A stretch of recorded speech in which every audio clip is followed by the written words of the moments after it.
Hello, everyone. Welcome. We'll get started in just a minute.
Hi, welcome, everyone. Thank you so much for joining us. We're so excited to have you here. I'm Heba, the Advocacy Manager at the North Carolina Budget and Tax Center, and I'm joined today by my colleagues Susie Kachaturian and Katerina Marokin and Mel Umbarger. And we'll be joined a little bit later on by some fantastic close-in partners that we have that are going to talk a little bit about their issue areas as panelists. So we know that the budget session that just closed left a majority of our state feeling abandoned by the choices of lawmakers in our General Assembly that are elected to represent us. We understand that you are justified in your feelings of anger and frustration. It's our job to document economic conditions and advocate for policies that dismantle the systems and structures that block opportunity, regardless of what party is in power at any given time. We hope you will join us in this space, committed to advancing the best solutions rather than attacking or championing any one political party. So please, we'd love for you to introduce yourselves in the chat. Tell us your name and the organizations that you represent. And please share with us, what would a well-being budget look like to you?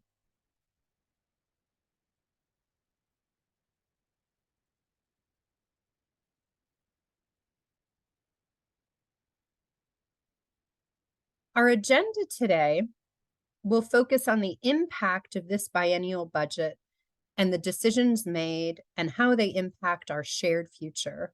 We'll hear from partners on bright spots despite these challenges and learn what we can do to encourage lawmakers to make the right tax policy choices. And while you're introducing yourselves in the chat, we'd love to play for you, share and reshare our corporate income tax video.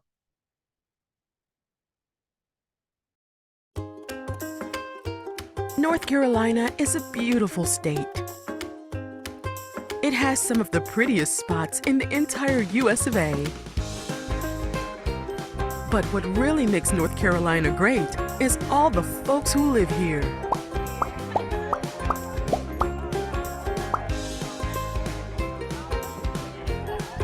Sometimes people take our hospitality as an invitation to get rich off our labor. What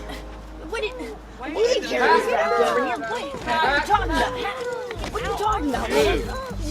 You sitting there lapping up all the cream. I'm gonna send you to the principal's office. You're not fostering a caring environment. You're building a lot of resentment here. The average or the median PE on those stocks is actually down year to date because the valuations got inexpensive, and that's why you don't. Help us, please. You were really sitting here. You're not trying to help. Just wait till Twitter gets a load of this. Around here, everyone contributes, or this boat won't float.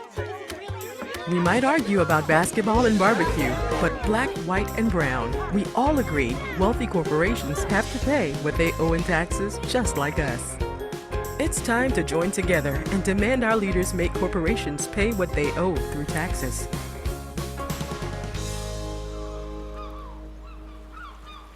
Is there Wi-Fi?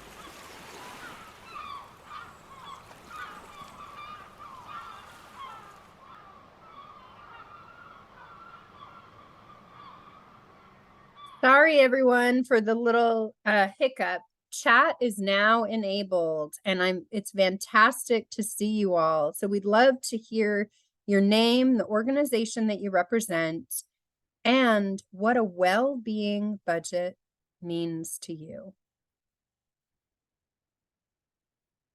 So if we go to the next slide, you know that protecting our budget now and into the future is a goal for BTC. We are committed to demanding a more transparent budget process, building awareness of how adequate investments impact our everyday lives, demanding a more equitable state tax code, and making clear to folks around the state how public investments can lead to more equitable, anti-racist outcomes and a stronger North Carolina for us all.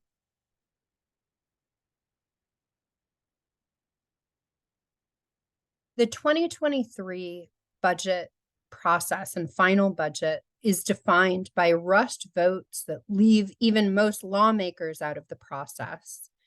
A closed-door process for months with few updates, no opportunity for public input, revenue-raising gimmicks that are harmful, and a drop in the bucket compared to what we're losing in tax cut revenue. And speaking of tax cuts, Susie will go into more detail further on in the webinar, but the final budget included tax cuts that are extremely harmful and will result in too high a loss of public funds and deliver the majority of the tax cut to the wealthiest 20% of people and leave us without the funds we need to meet our needs, especially as our population grows.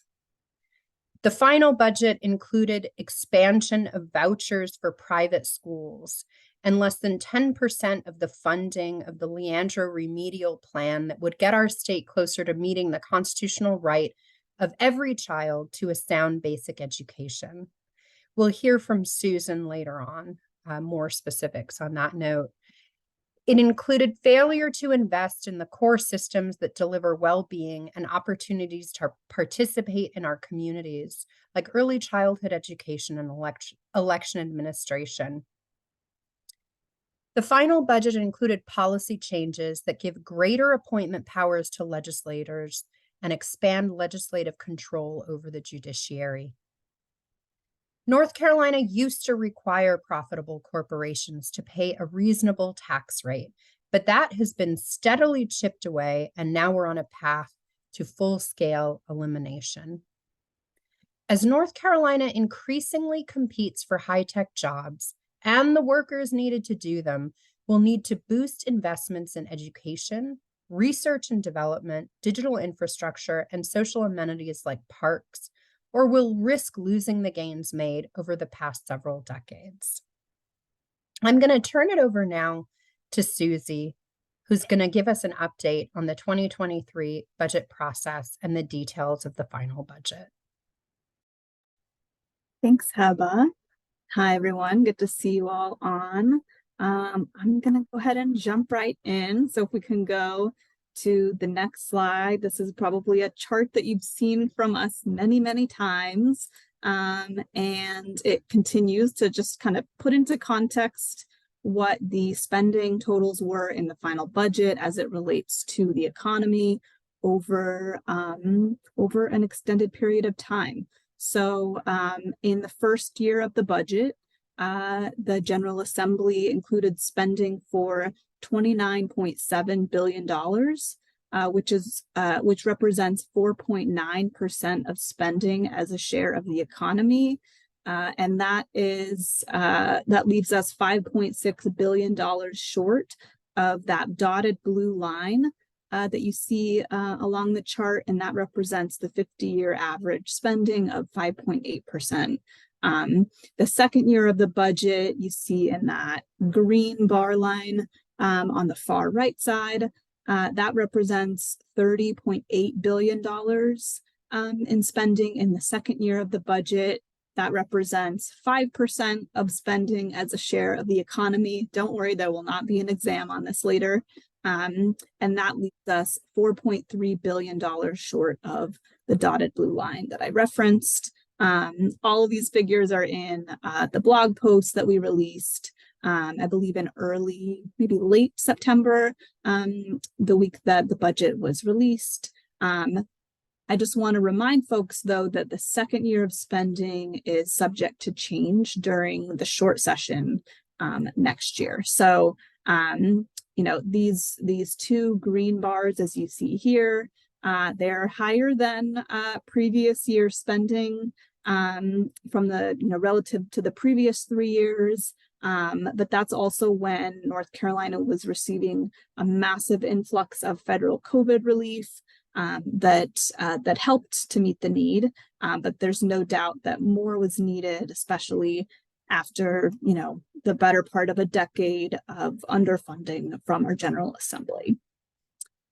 Moving on to the next slide. So in addition to the roughly $30 billion in spending that I mentioned on the previous slide, the General Assembly took nearly $6 billion off of what we call the top line of the budget and put them in various spending reserve accounts. So you can see sort of the accounting of it all here.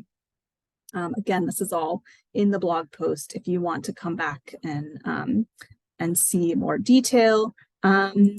Putting funding into reserve accounts has been an increasingly common practice by General Assembly leaders, and we've been writing about it over the years. It's a growing area of concern for us, both because of the amount of funds and because the amount seems to be increasing each year. And the number of accounts is also increasing. And really the key issue here is that there's a lack of transparency about how funds are allocated and who has the authority to allocate them and under what circumstances they can be allocated once funds are actually put in these various reserve funds. So look out for more analysis on this in our budget report, but for now, just know that this is really concerning, and BTC is, you know, there will be more analysis coming.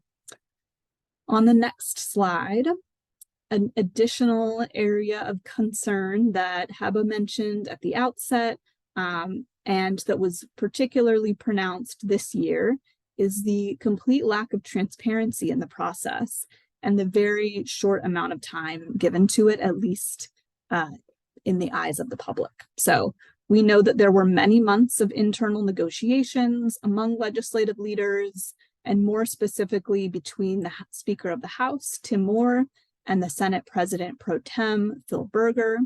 Many of you on this call you know, have been involved in monitoring the process and highlighting the lack of opportunity for public input, both input from legislators and input from the public, and even on a more basic level, even in the amount of time that it takes to read these documents. So when you combine the money, what we call the money report, and the actual budget bill with the legal language, these documents total 1,400 pages.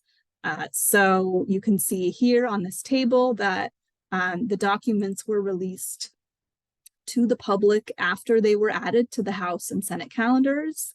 And that was after the press conference that Berger and Moore held that Monday, or excuse me, that Tuesday. So once the documents were made public, not counting the leaked documents that were leaked to the media that Monday afternoon or Monday evening, there was less than 24 hours between the time that the documents were released and when debate began in the House. And there was barely 24 hours in the Senate between the time that the documents were released and debate began. And then the votes to finalize the budget they were both that Friday. The House vote was at 12:30 a.m. And the Senate vote was at 10 a.m. Those were made less than 48 hours after the documents were made public. So this is concerning on so many levels, but what we describe as the complete abandonment of democracy in the process is not something that we take lightly. And it's something that we intend to draw more and more attention to because it speaks volumes about whose priorities are reflected in the budget. On the next slide, Heba referred to this as one of the key concerns with the budget as far as BTC is concerned, and that's the deepening of income tax cuts. So the top line here in the lighter blue represents the previously scheduled income tax cuts that were passed in the last biennial budget. So that was 2021, actually around this time in 2021. That brought the personal income tax rate from 5.25 down to 3.99% over 6 years. And in this newly enacted budget, it speeds up that decline in the personal income tax rate. And it also puts into place what are sometimes called tax triggers. So you see that in the darker blue line on the bottom, which goes from solid to dotted lines to indicate that those are the years when the so-called tax triggers are put in place. So tax triggers are thresholds on the state's revenue that trigger a drop in the tax rate based on some agreed upon number. So here you see in the dotted lines how the tax rate will fall if and when revenue criteria are met. If they're all met, our tax rate will drop to 2.49% by the end of this decade. So that's where it kind of flattens out at the bottom. And 2.49% currently would make us the lowest personal income tax rate in the country among states with a personal income tax. So that's what legislative leaders are going for. That's been their goal as of late. The revenue thresholds that I mentioned are very low, and currently it seems that it's very likely that our state will meet those thresholds easily. So while they're advertised as a responsible tax cut strategy, we know better than that. On the next slide, this looks really scary, but the takeaway message is really what's in the title of the slide. And that's that scheduled tax cuts will drive our state revenue into the ground and will be very harmful for our state in terms of our ability to meet our ongoing obligations. If the revenue thresholds that I mentioned in the previous slide are all met, by 2031, we'll have roughly $13 billion less in revenue each year. And that is the conservative estimate based on analysis from the Fiscal Research Division. You see that in the note here on the left side of this slide. So what this means is the state's ability to meet its basic obligations will be seriously threatened, and it's almost sure to result in cuts to services and programming, and will also very likely result in higher fines and fees, which they've already begun to do. And fines and fees are a whole other presentation, but very briefly, those place a higher burden on low-income North Carolinians, for example, when registering their car, paying a traffic ticket, or paying court fees. So with that, I will pass it back to Heba. Hope that was a helpful overview. Thanks so much, Susie. And I'd like to just draw some attention to the comments I'm seeing in the chat. We asked what a well-being budget means to you, how you define a well-being budget. And I'm seeing a lot about a budget ensuring that we have the revenue that we need to provide access to the services that benefit the majority of North Carolinians not the wealthiest few and corporations. I'm seeing a lot about education, a lot about access to quality healthcare, real healthcare. I'm seeing a lot about ensuring that folks have the support that they need, that public services that provide opportunity are funded adequately. I'm seeing employment support, healthcare, overall environment. This is fantastic, folks. So we know that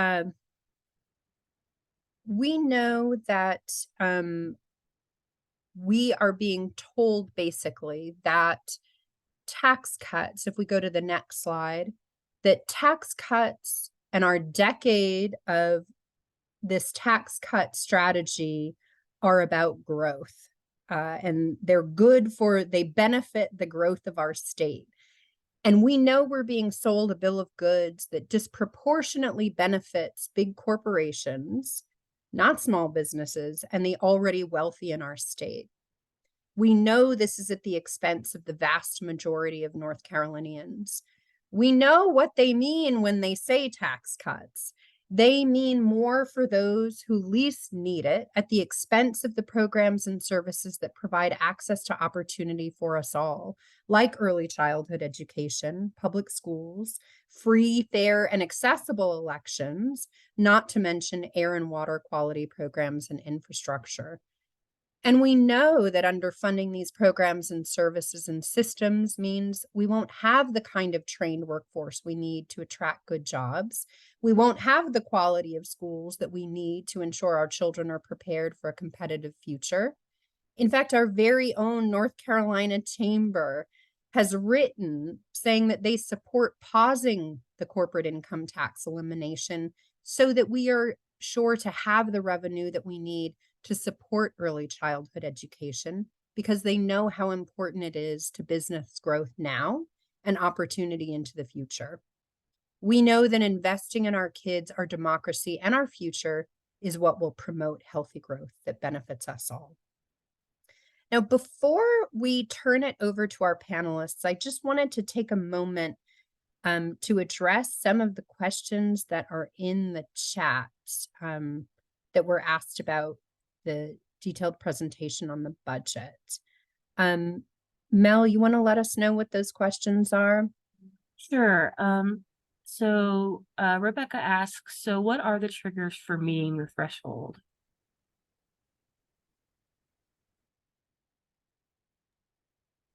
That's a great question, Rebecca. We published a blog post several weeks ago that talks a little bit more about those thresholds, and that includes those, I believe it includes those precise numbers. I can confirm that that's the case and put the link in the chat. And if the specific threshold numbers are not in that blog post, I can also include a link to a resource that would include them. Thanks, Susie. And we'll send all of those links out too in an email, follow-up email. One more question. Is there any disclosure as to how the revenue thresholds were derived? And that's from Chris.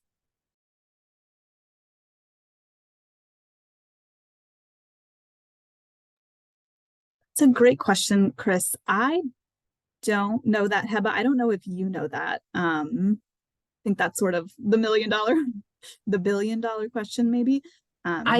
I want to say there is not, but I feel like we need to check on that to ensure that we're giving you accurate information. Alexandra and Alexandra says no, the thresholds were arbitrary. And I want to respond, Rebecca, you say sales tax is likely to be increased, and that is so very regressive. You are absolutely right.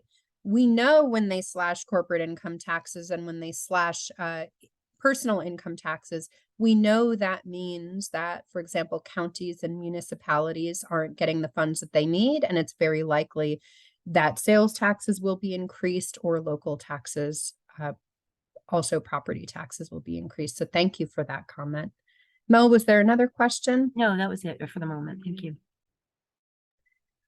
All right. Well, thank you so much. Now we're going to turn it over and start our panel discussion. We are joined, Gino is going to join us in just a minute. We will be joined by Gino Nuzalillo, the campaigns manager for Common Cause. And Susan Book is now with us, parent advocate for Every Child NC. So Susan, we're going to start with you, and I'm going to ask Gino the same questions as soon as he joins. Susan, please give us a sense of how the 2023 budget session impacted your area of work, K through 12 public education in North Carolina. Sure. Let's go back just a tad to say where we are in education before this budget came out, because I think that's an important grounding. Because before the budget came out, we knew already that students in North Carolina were not getting a sound basic education. That means we weren't meeting basic thresholds for teacher pay, for per pupil spending, for our facilities, for pre-K, every part of education that I can think of, we weren't meeting. And how do I know this? Because a judge said so, quite honestly. We had a ruling just a year ago. That's a constitutional mandate. That is right, a constitutional mandate. Yes, that is in the Constitution, that they have to provide a sound basic education, and they're not. And a judge clearly ruled this. In fact, we've had positive rulings on this, if you can call not getting a sound basic education positive. But we have been affirmed over and over again that this is happening in North Carolina. So we knew this going in. And when we looked at the budget, what we found was not only non-improvements, but completely inadequate and unequitable parts of the budget. And so we'll start with the inadequate part first. So teacher pay, we have teachers who the teacher pay increases in this budget don't even begin to help with inflation. They're not really getting a raise, right? Because none of their pay is keeping up with current inflation. In a time when teacher pay and teachers in general, we don't have enough of them. We don't have enough of them in so many areas. And it's a nationwide problem. So we're not the only state, but we're in a very competitive world. And so keeping our teachers in North Carolina is really difficult. And this budget didn't help us at all. Let's see. This budget just failed on so many levels, including getting our kids the Leandro funding we needed. One analysis looked at it and said, we're getting 7% of what we need for Leandro funding in year one, and 4% in year two of this budget. That's abysmal. We are needing these funds right now to address Leandro, and basically we're in contempt of court. That is the best way to say this budget is in contempt of court, in contempt of our Constitution at this point. So Susan, yes. For those who might not be familiar, when you say Leandro, that was a case that basically challenged our legislature to fund education at the constitutionally mandated level. And when you talk about the Leandro plan, that was a plan set forth by basically an independent commission, right? That talked about exactly what was needed to meet our constitutional mandate. Is that correct? Yes, we have a road plan. We have a distinct road plan that was, again, okayed by a judge a couple of years ago, who said, this is the plan, we're going with it. This is an excellent plan. And let me tell you, North Carolina is very lucky to have this plan. I've looked at other states, and while they've had some violations of their constitution for education, no one but us has such a clear plan of how to fix it. We actually know what we need to do, what dollars and where those dollars should go specifically to get kids to a sound basic education, not world class, not the best in the nation, but to get us to a constitutional place where we are getting the bare minimum. We're not there yet. And this budget doesn't address that. And it's so very frustrating. The other thing that this budget does, if I can go on, of course, is that it puts money in vouchers. It takes money Tell us actually. why that's so harmful to Leandro, and generally why are the vouchers so harmful? The vouchers are so harmful because it takes big chunks of money. I think there is 1.7 billion over 9 years being put into this program. That's an increase from what we had before for vouchers. And so it takes money that we could be spending on North Carolina's public school children and puts it to private schools. Private schools do not serve every child. And that, at its essence, is the issue. Public schools serve every single child who walks through that door. Doesn't matter who they are. Specific?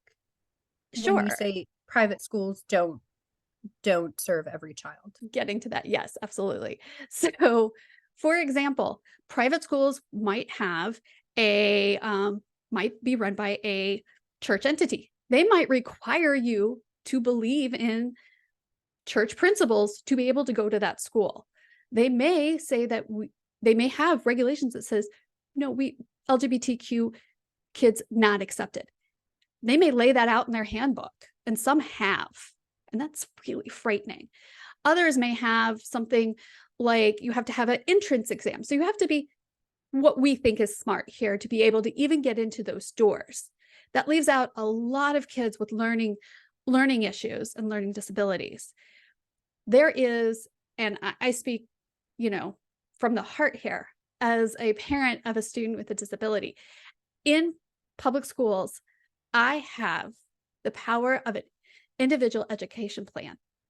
I have civil rights in our public schools that are federal, that says that they will teach my child. If I take a voucher and go to a private school, I lose those rights. There are no rights for my disability child in those private schools. There's no such thing as an individual education plan backed up by the federal government. And that's really, really scary, which means they could just decide one day that my child is no longer welcome. They can decide at the get-go, your child is not even welcome to apply. I agree, Susan. It's very, very scary and very troubling. Susan, can we turn it over to Gino for a second to give the same introduction? Gino, welcome. It's fantastic to have you here. I introduced you already. My question is the same as I asked Susan. Can you give us a sense of how the 2023 budget session impacted your area of work? Free, fair, accessible elections and election funding. Yeah, absolutely. Thanks, Heba, and good to see everybody. My name is Gino Nuzlilo. I use he, him pronouns, and I am the campaigns manager with Common Cause North Carolina. And there's a couple of different ways that kind of our movement, our pro-democracy movement that is focused on not only transparency and accountability, but the ability of all North Carolinians to determine their own future was inhibited and hindered by the state budget that was passed this year. The first is dollars and cents. So in the state budget that was passed this year, the North Carolina State Board of Elections, which is, of course, runs our elections and voting and makes sure that support is offered to our county boards of elections, estimated and requested of the General Assembly a certain amount of money to be able to implement voter ID. We all know that we now have to show photo voter ID when we go to the polls this year. And to be able to do that when we haven't had to in recent elections costs a pretty penny. Specifically, the true cost, a conservative element of the true cost of implementing voter ID in North Carolina was close to $11 million. This falls far short of what the General Assembly actually gave to the State Board of Elections. If I have the number right, Heba, the total funding that the State Board received to implement voter ID, to make sure that there was enough photo voter IDs from county boards to be available to voters, and to fund the education and the outreach that is required for a major change was about $6.7 million. And that money was appropriated not just for voter ID, but also to accommodate the changes through another law called Senate Bill 747. I won't get into the weeds of that bill. Just know that that creates a whole bunch of new changes to our elections. It takes money to implement those changes. And the legislature gave $6.7 million to implement the changes for both of those changes. Only $6.7 million, when it would take $11 million just to fully implement voter ID alone. The bottom line, the General Assembly is underfunding our elections. And we know from analysis that we have done together, Heba, that the better you fund elections, it's correlated with higher turnout. So, you know, I don't have to put the 2 and 2 together, but if you're not giving elections enough money, it may mean that you don't want the right kind of turnout, or you don't want more turnout, which is of course antithetical to the democracy we're trying to achieve here in North Carolina. In addition, there are dollars and cents components to this budget that are worrisome for the health of our democracy. Yeah, tell us about it, Gino. Yeah, there is a provision buried deep within the budget that gives former lawmakers and all 170 current state lawmakers the ability to decide for themselves whether to conceal, sell, share, or destroy their internal communication. So if Heba Atwell wants to know what was some of the conversation going down over email about the budget, Tim Moore can charge her $6,000 or something to get access to those internal records. That obviously goes against what we all basically expect from our state, federal, local government, that we are entitled to the records they are producing. We are entitled to see the public's business conducted in the public view, and they are taking steps to undermine that kind of transparency. That is a major concerning provision from the state budget. And then additionally, the other one is that the legislature also gave incredibly broad powers to a little known legislative oversight and research office called GovOps. I mean, it could not be more dystopian if I tried, Heba. But in this new scheme, GovOps is essentially like a secret investigative force that answers to legislative leaders permitted to demand access to any public office, to see any documents, and to compel public employees and contractors to cooperate with their investigation. So all to say, Heba, we should be incredibly concerned that the legislature is amassing even greater power while undermining with our tax dollars and our ability to hold them accountable on principle. So that's yeah, the budget was a whammy for those of us who are fighting for a genuine multiracial democracy here in North Carolina. Absolutely. And we share with you, Susan and Gino, a real concern about the content of the final budget, and also the way in the process, the way in which that it was derived. Now, I want to ask you, despite the harms caused and the challenging environment, what are some bright spots that you see? And also, in your answer, will you tell folks what can they do to support free, fair, and accessible elections and public school funding? Susan, you want to go first? Sure, not a problem. First of all, we have a healthy economy. We are obviously #1 in business. So we have the ability to fund public education right now. Those funds exist. They're in a reserve fund possibly, but all I want to say to our General Assembly is it's raining, it's pouring, our roof is leaking, and I think our library is flooded. So now is the time to release funds for public education. You have them.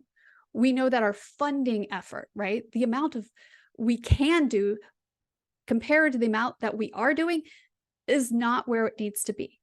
We have the ability to fund our schools without doing very much at all right now. And that's positive, right? So the other thing is public education, if you haven't heard already, is incredibly popular. People like their public schools. I like sending my child off to a public school. I like that he had a field trip today.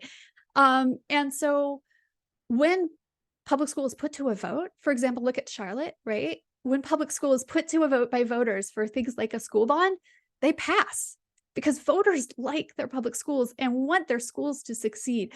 So I think that we have that positive behind us. We have people power behind us, and it is powerful and it is strong. And we can definitely use our voices stronger than ever to promote these public schools. And that's the positive that we have. We have us, and we have these amazing, amazing teachers who are doing so much with so little. And so bringing that message forward is what we can do. And so I encourage everyone to join Every Child NC. We are working right now behind the scenes to see what we can do to make everyone notice what's happening in our courts, what's happening in the General Assembly, so that they can get involved and use their voice, because they're putting these things behind closed doors because they know if they put them out front and center, that parents like me are going to go after them for that, for not funding our children. Our children don't live in a bubble either when it comes to schools. They're out in the community. So I just want you to think broadly when you think of children. Think of a community as a whole, and public schools is just one part of that community that we can lift up. And especially early childhood. They're in desperate need right now. But again, who doesn't like pre-K? Who doesn't want to fund babies? It's incredibly popular. Let's let our voices be heard. Thanks, Susan. How about you, Gino? Always hard to follow Susan.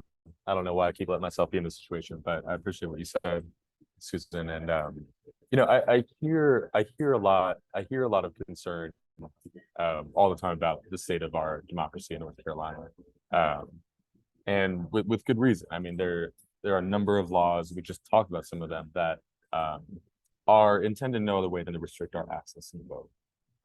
But I, through the last couple of years, see a very different story in North Carolina, which is that the state of our democracy is actually pretty strong. And it's not strong in the sense that just the kind of the dollars and cents or the administrative procedures of voting are strong, because they're certainly not, but that democracy in the sense that everyday people who give a damn about themselves, their families, and their communities are showing up every day in different ways to support themselves, their families, and their communities. That democracy is more than just being able to cast a ballot, but about the idea that we have the fundamental right and duty to shape the future of our communities. So I'll give you an example. We just finished up a 25 county town hall tour since July 20th. And I saw in Scotland Neck, North Carolina, and Halifax County, we held a town hall in a former elementary school that had been abandoned and defunded, that a local group that works with youth in northeastern North Carolina was able to buy back, redevelop, and turn into a community center, from the Dawson Elementary School to what is now called the Dawson Resiliency Hub. And we held a town hall in there with local elections board members about what people needed to know to vote in 2023. That's democracy. That is an experiment in democracy. That is taking community resources that the state has deemed not valuable and saying that this is valuable and this is important to us, and we're going to fight to defend what we have. We saw residents in Manio, North Carolina, in those sleepy little beach town, pissed because a provision in the state budget is going to make it harder for them to develop affordable housing when there is nowhere to live for people in Dare County, especially those who are working in the service industry. And they showed up, Republican, Democratic alike, to voice opposition to that. We were in Moore County, where we saw as conservative of school board members as you can get, lining up with liberal parents and saying, even if we can't agree on what to teach our kids, which is a whole issue entirely, we can't agree that we don't want our traditional public schools be funded to serve the interests of private interests in charter schools. And we went all the way out west to Silva, North Carolina, or we went to High Point, where on a Monday night, 120 people showed up in a heavily blue district to tell their Democratic representative that he messed all the way up for voting for charter schools and aligning with opposition party priorities in the legislature. And it's so funny because, we heard from some of the elected officials and people would be asked, what can we do? And they're like, oh, we can vote, we can vote, we can vote. And that's not good enough. And that is not what I see. What I see are people from all parts of the state, and especially in rural areas, not just the big blue dots, who are taking time out of their lives to come to a town hall or to donate to a mutual aid fund or to show up to a protest because they believe, whether they call it this or not, that democracy is an every single day kind of endeavor, not a once every year when you go to the polling sites. So yeah, we are in a long fight here, Heba. We have a long ways to go if we're going to shift power in a progressive way in North Carolina. But there are thousands, hundreds of thousands of people who are ready to do it, and they are there, and we just got to meet them where they are. And in many ways, they're already doing it. They don't need to. There isn't like we're gonna kind of discover people and all of a sudden activate them and build this movement. The movement's already there. It's incumbent on us who are at these big nonprofits to be part of it and to join that stream. So that's what I see. That's what's the bright spot to me from the last few months. Absolutely. And I have to tell you, Gino, that's really heartening.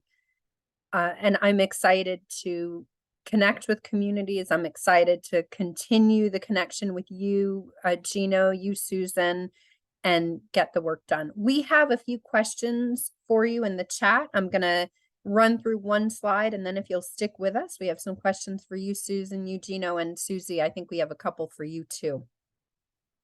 So you might be asking, what can we do?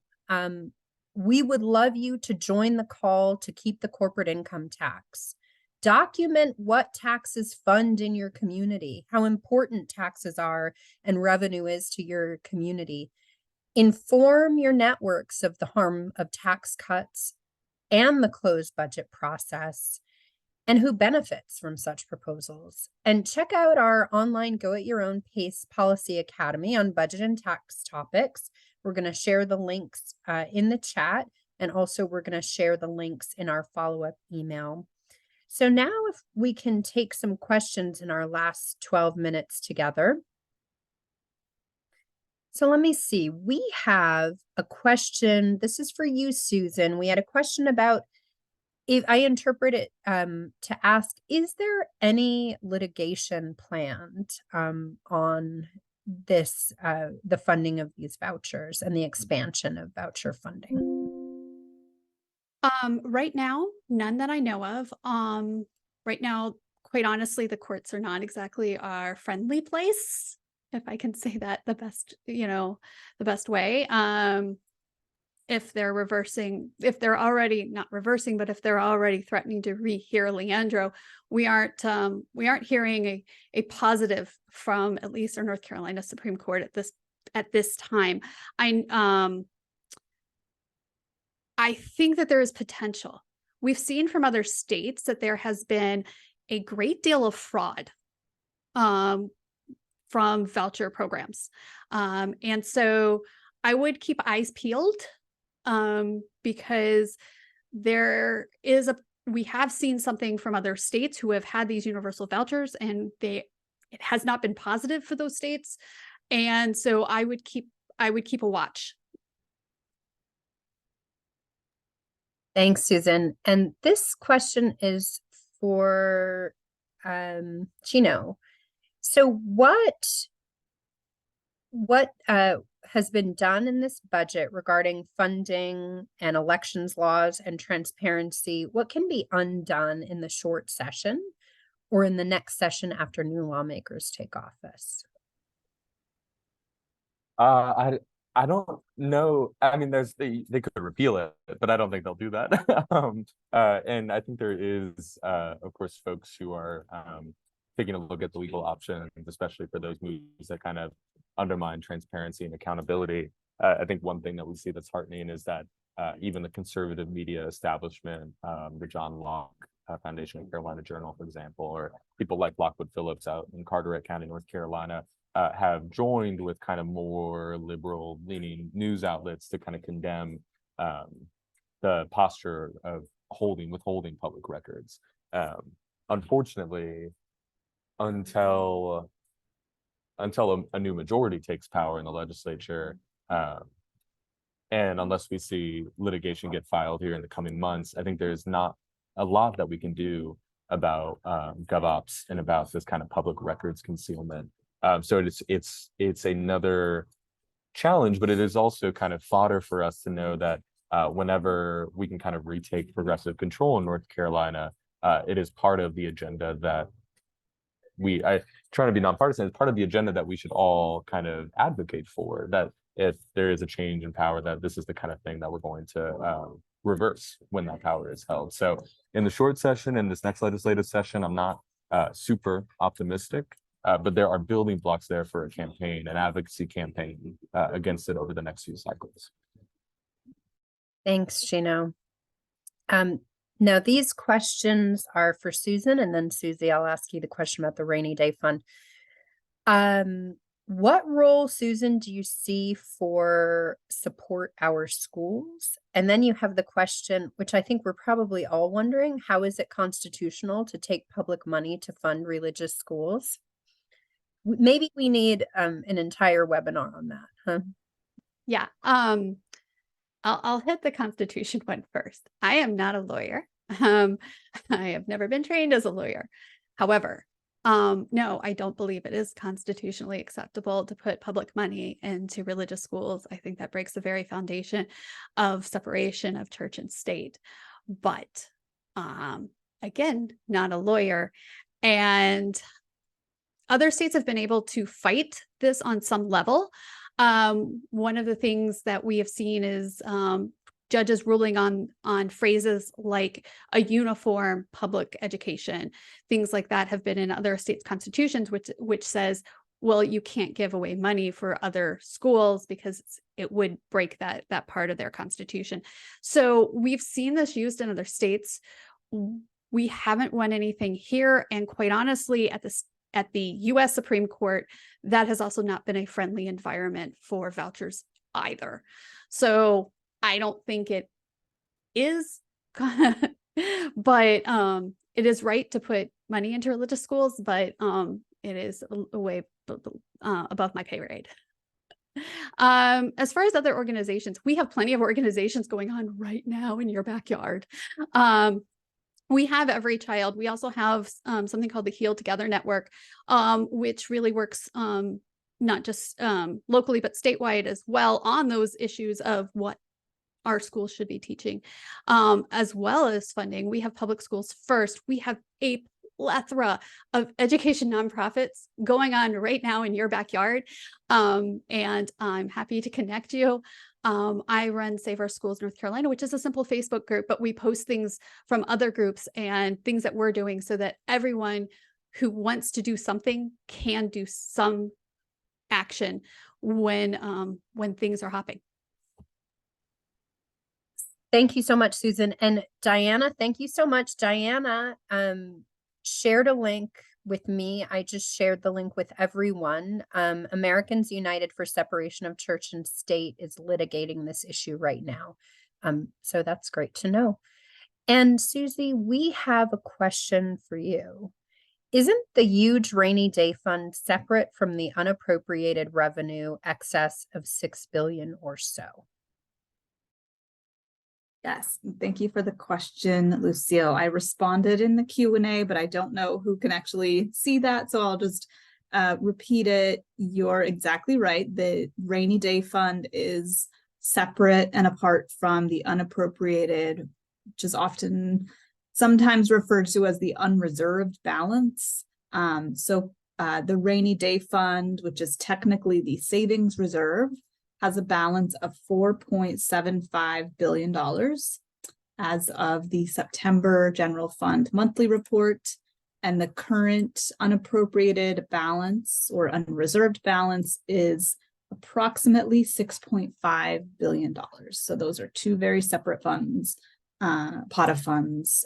One of them comes with a lot of strings, I guess you might say, as to how the funds can be spent once they're actually in the fund, requires a certain proportion of lawmakers to support the use of those funds under certain conditions. And the unreserved account is literally just available money that is sitting on the sidelines. So hopefully that answers the question. Thank you so much. And in our last few minutes, are there any other questions that folks have? I'll give you just a minute.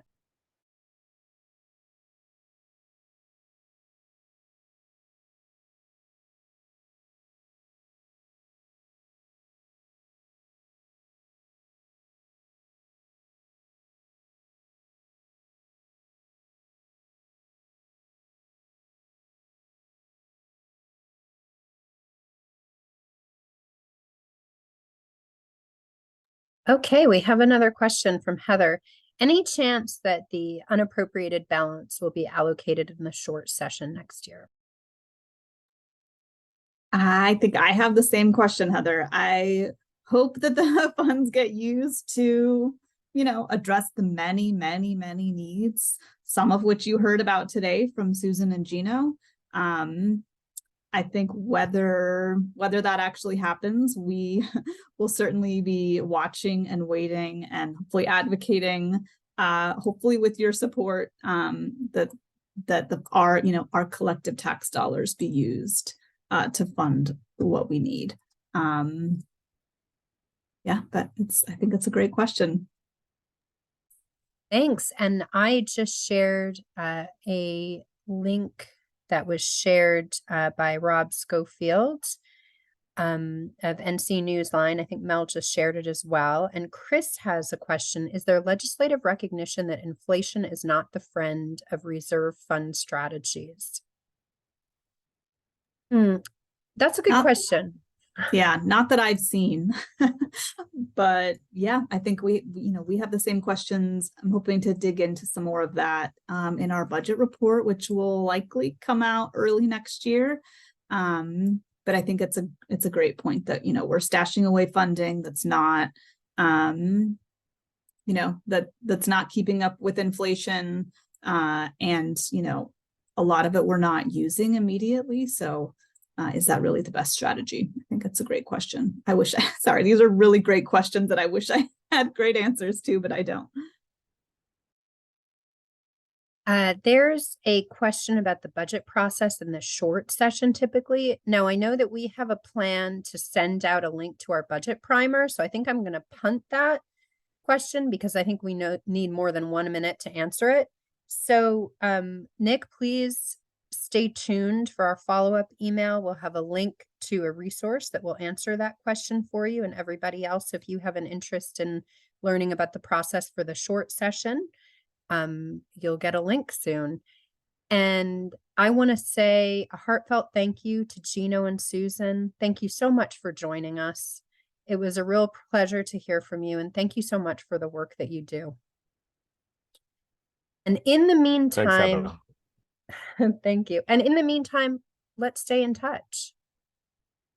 And I'm going to share a link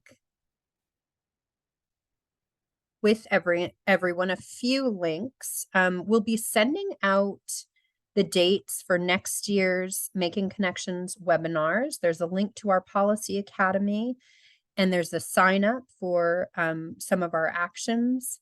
And please just stay tuned. We'll be in touch. We'll be sending out a follow-up email. And as we plan work for the next session, we'd love you to be a part of it. And we'd love to continue learning from you. So thank you so much for joining us, and take care and have a great day. Thanks all.